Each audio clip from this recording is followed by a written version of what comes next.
Hello, traders. FX Pip Collector here. Today is Thursday, July 11th, and I'm going to be analyzing the pound yen, starting on the monthly, working my way down to the 1 hour time frame for the full top-down analysis.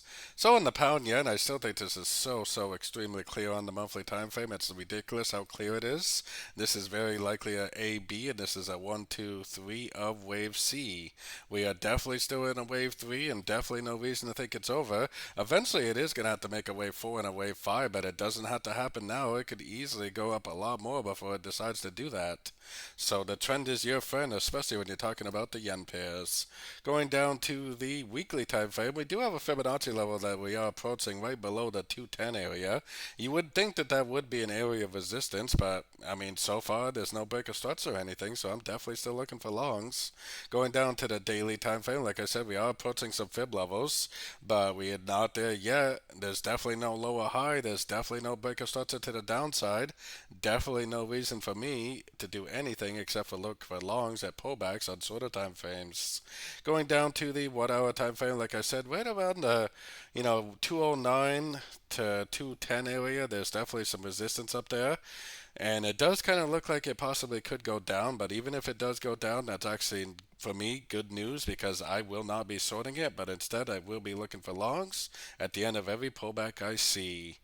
So taking it right down to the 1 hour time frame, today is CPI news for the US dollar, which will definitely affect the yen pairs also because they are risk on, risk off currencies. So I would expect to see some volatility on the yen pairs today also. If the yen does go down, like I said, I'm excited for it to go down.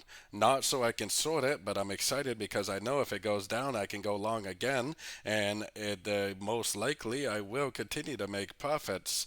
Every single three-way pullback I see, I am looking for longs. There's been some very nice trades over the past few weeks, and I definitely would continue to look for 1, 2, three-way pullbacks to go long for the continuation of the uptrend, especially when you're talking about the yen pairs, because we are in a 4-year uptrend right now, and the monthly is in an uptrend, the weekly is in an uptrend, the daily is in an uptrend, the 4 hours in an uptrend.